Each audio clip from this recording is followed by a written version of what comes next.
Good day, Turks and Caicos, and welcome to another very exciting episode of Disaster 365 radio show, aired right here on Radio Turks and Caicos 89.1 FM. I am your host, Alison Gordon, and with me today is a very, very special guest. Her name is Candian Williams, and she's the director of the Turks and Caicos Islands Red Cross. We'll be having a conversation about understanding the mission and role of the Red Cross right here in the Turks and Caicos Islands. Welcome, Candian. Hello, happy to be here. Okay, great. And we also want to welcome our listeners. All right, and we want you to ensure that we enjoy this discussion, and we want you to stay tuned. So my first question, Candian, can you just share with our listeners a bit about the history of the Turks and Caicos Islands Red Cross? What is its mission here in the TCI? Turks and Caicos Islands Red Cross is an overseas branch of the British Red Cross. We're part of the world's largest humanitarian network. It was founded in 1863. Turks and Caicos Islands Red Cross, like the rest of the global movement, we have an unwavering commitment to alleviate suffering and protect life and save lives. We've been here since 1967 in the Turks and Caicos Islands, and we've weathered a number of storms and healed a lot of wounds and uplifted spirits, and our journey continues. So our mission is to mobilize the power of humanity, very strong power of humanity, so that we can prepare our communities to respond, and if there's a disaster, so that they can recover from crisis. We want to be able to have the communities resilient enough so that they can help each other and lift each other up in terms of crisis or disasters. Thank you so much, Candian. So in your response a while ago, you mentioned the whole matter of alleviating suffering. What kinds of relief services does the TCI Red Cross provide to those affected? And how do you go about delivering such service? So we have a number of teams that are disaster response related.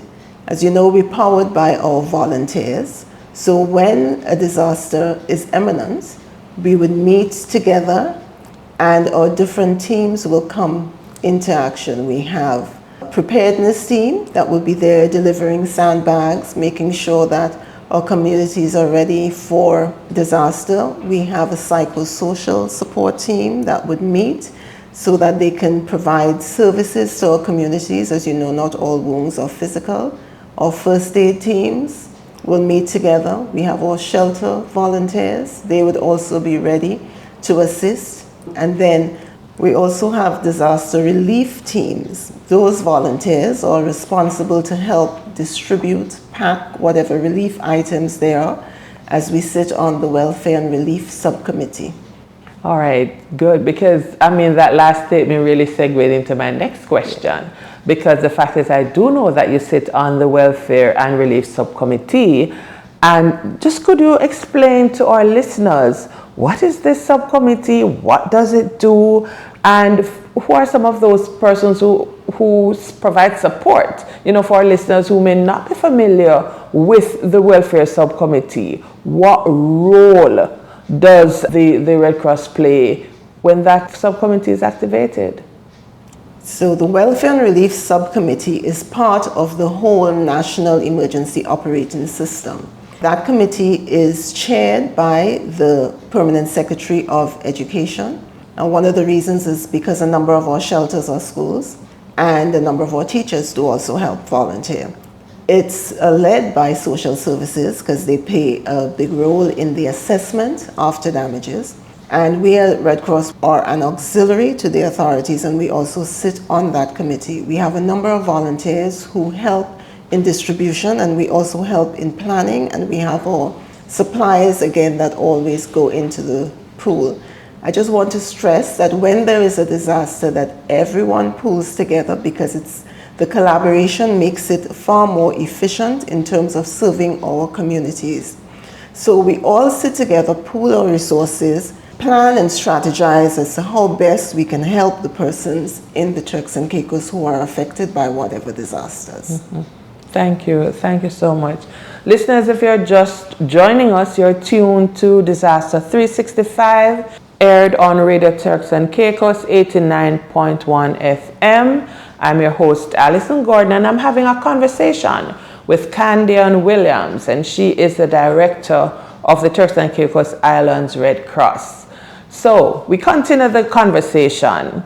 Can you share with us any success story where you witnessed the role of the Welfare Subcommittee and the intervention of the Turks and Caicos Islands Red Cross, where that made a difference in the lives of persons here in TCI?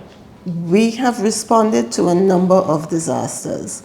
I remember after Hurricane Irma and Maria, people were totally devastated. They would have lost a lot of their belongings. A lot of the trauma came with not being able to connect with their families.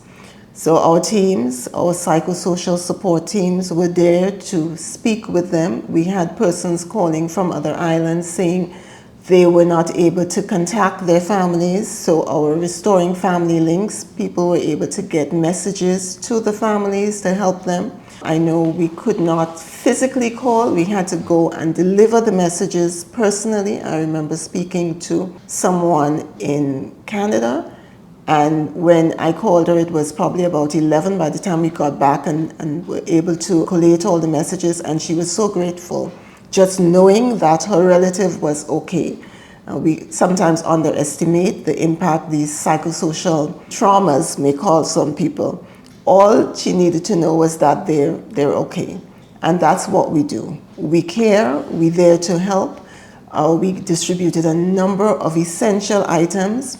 You only know the value of having bottled water or some hygiene products or so when you've lost it.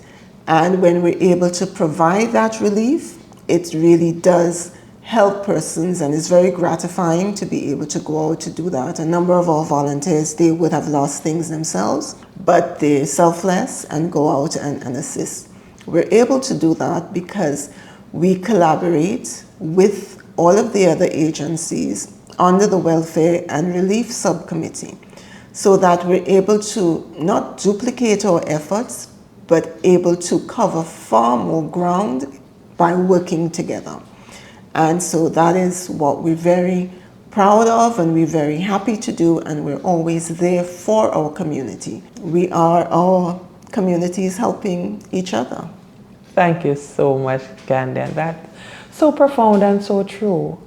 And so is there really any, after saying all of that, all I can ask if you have any final thought that you really want to share, any final comment that you want to make? I think it's so important for us to, as communities, be there for each other. One of the things we speak about is the power of kindness.